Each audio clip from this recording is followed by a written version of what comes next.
Imaginez un jeune employé, fraîchement débarqué dans le monde du travail, animé par le désir de faire ses preuves. Il vise la perfection, mais aujourd'hui, une petite erreur se glisse dans son travail. Les conséquences sont immédiates, une remontrance de son supérieur, une perte financière pour l'entreprise et un coup dur pour sa confiance en soi. Cet événement, apparemment insignifiant, révèle une réalité plus profonde du monde du travail moderne, caractérisée par une pression constante et la peur omniprésente de l'échec. Ce scénario, bien que fictif, reflète une expérience commune à de nombreux employés. La peur de commettre des erreurs peut devenir paralysante, entraînant une baisse de la productivité et une anxiété accrue. Cela met en évidence les attentes souvent irréalistes placées sur les travailleurs dans un système qui donne la priorité au profit plutôt qu'au bien-être. La pression de performer, de constamment dépasser les attentes, crée un environnement où les erreurs ne sont pas considérées comme des opportunités d'apprentissage, mais plutôt comme des échecs. Cette atmosphère impitoyable peut entraîner une détérioration de la santé mentale, des relations tendues avec les collègues et un sentiment général d'insatisfaction au travail. Cet environnement sous pression n'est pas propice à l'épanouissement personnel ni à la créativité. Au lieu de cela, il favorise une culture de la peur et du silence, où les employés hésitent à prendre des risques ou à exprimer leurs préoccupations, ce qui nuit finalement au développement personnel et professionnel. Le monde du travail moderne, malgré ses avancées technologiques et ses promesses d'efficacité, fonctionne souvent sur un fond de stress. Les délais se rapprochent, les emails s'accumulent et la pression constante d'en faire plus avec moins pèse lourdement sur les employés. Cet état de tension permanent peut se manifester de différentes manières. Des nuits blanches aux relations tendues, affectant le bien-être général des individus. L'un des principaux facteurs contribuant à cet environnement stressant est la culture omniprésente du surmenage. On attend souvent des employés qu'ils soient constamment disponibles, brouillant ainsi les frontières entre le travail et la vie personnelle. Ce manque de limite peut conduire à l'épuisement professionnel, un état d'épuisement émotionnel, physique et mental causé par une exposition prolongée à des facteurs de stress professionnel excessifs. De plus, le climat économique actuel, caractérisé par l'insécurité de l'emploi et un marché du travail compétitif, ajoute une couche supplémentaire d'anxiété. La peur de perdre son emploi, associée à la pression constante de faire ses preuves, crée un terreau fertile au stress et à l'insatisfaction. Cette quête effrénée de productivité se fait souvent au détriment du bien-être des employés.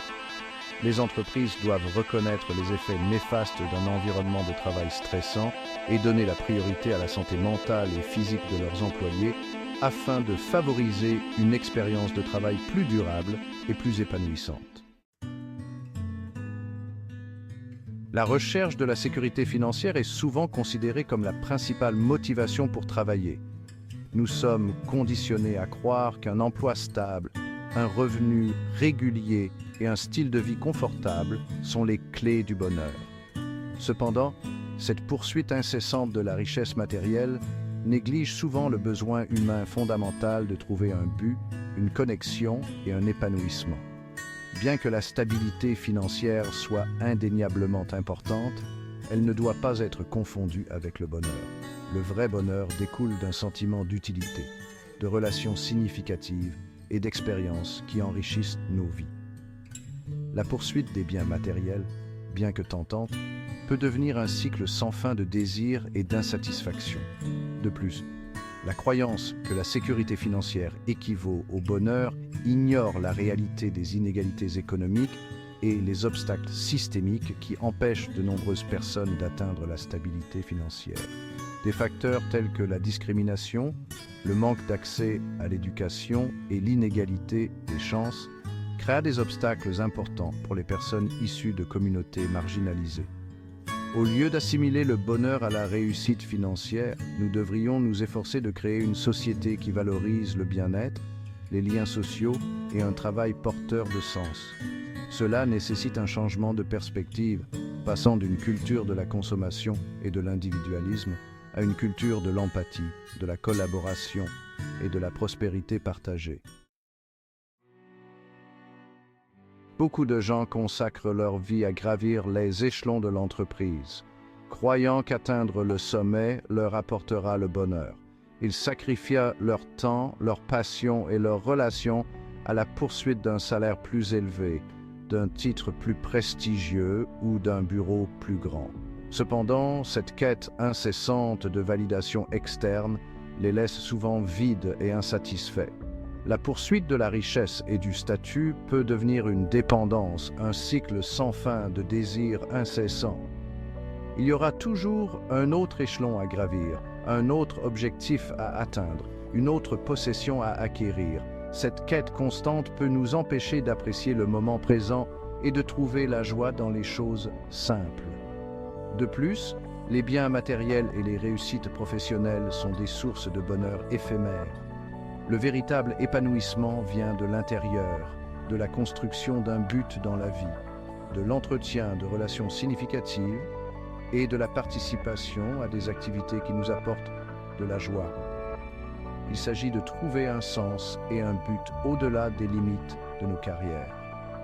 En déplaçant notre attention de la validation externe vers l'épanouissement interne, nous pouvons nous libérer de l'illusion que le bonheur est quelque chose à poursuivre ou à gagner. Le vrai bonheur n'est pas une destination, mais un voyage, un processus de découverte de soi et de croissance qui se déroule à travers des expériences et des connexions significatives. Le monde moderne assimile souvent le succès à la richesse matérielle et aux réalisations professionnelles. Nous sommes bombardés de messages qui nous disent que nous devons acheter plus, gagner plus et réussir davantage pour être heureux. Cependant, cette poursuite effrénée des biens matériels et de la validation externe peut avoir un coût élevé, conduisant au stress, à l'anxiété et à un sentiment de vide. La pression pour maintenir un certain style de vie, pour suivre le rythme effréné de la société de consommation, peut entraîner des difficultés financières et un sentiment constant d'inadéquation. Nous travaillons de longues heures, sacrifiant notre temps, notre santé et nos relations, à la poursuite d'un style de vie souvent insoutenable et finalement insatisfaisant. Cette quête incessante du toujours plus peut nous empêcher d'apprécier les joies simples de la vie.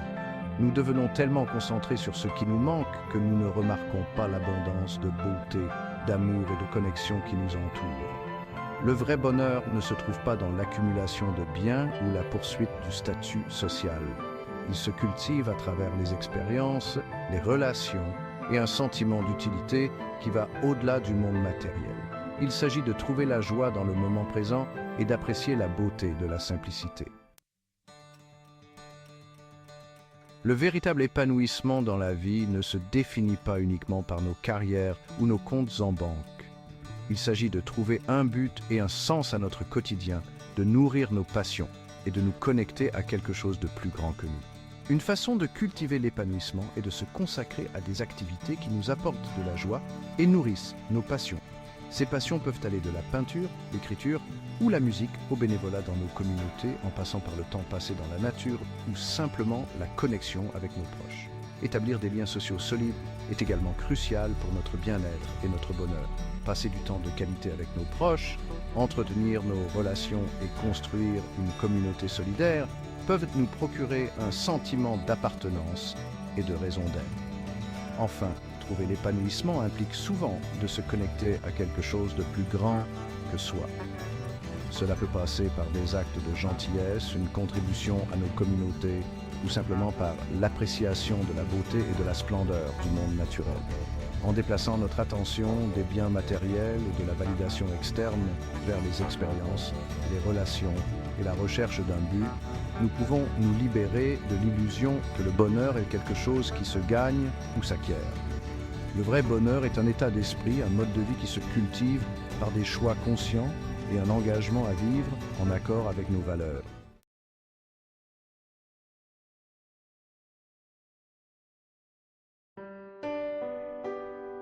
Imaginez un café tranquille, animé par la cohue matinale. Un jeune barista, appelons-le Alex, s'embrouille avec le moulin à café, l'esprit préoccupé par une facture imminente. La machine vrombit, crachant du café moulu trop grossier pour la machine à expresso. Il soupire, sachant que cela signifie un retard, une file d'attente frustrée et une réprimande de sa responsable, Sarah. Sarah, déjà à cran en raison d'une baisse des ventes, remarque l'erreur. La réputation du café pour son service rapide, un aspect clé de son succès, est menacée. Elle ressent le poids de la responsabilité, non seulement pour le succès du café, mais aussi pour les moyens de subsistance de ses employés. Le poids de leurs attentes pèse sur elle. Cette simple erreur, un moment d'inattention, déclenche une réaction en chaîne de stress et d'anxiété. Pour Alex, c'est la peur de perdre son emploi, l'incapacité de joindre les deux bouts. Pour Sarah, c'est la perte potentielle de revenus, la lutte pour maintenir le café à flot dans un marché concurrentiel. L'environnement de travail moderne est, pour beaucoup, un terreau fertile au stress. Les employés sont constamment sous pression pour performer, respecter les délais et dépasser les attentes.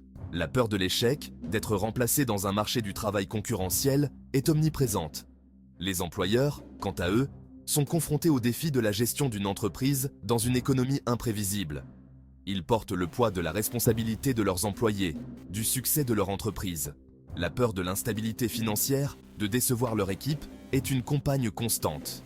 Les deux parties sont prises dans un cycle de pression, à la recherche de stabilité et de sécurité financière.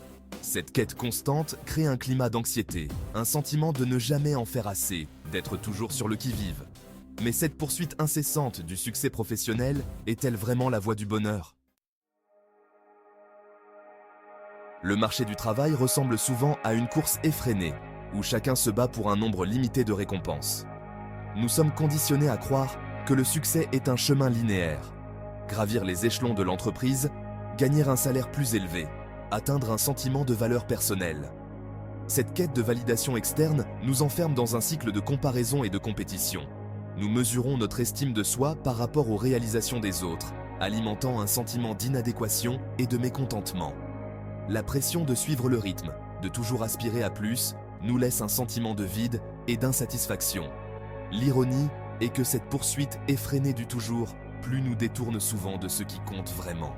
Nous sacrifions notre temps, nos passions et nos relations sur l'autel du succès professionnel, pour finalement découvrir que la ligne d'arrivée ne cesse de s'éloigner. Section 4. La monnaie du bonheur. L'argent, bien que nécessaire à la survie, ne garantit pas le bonheur.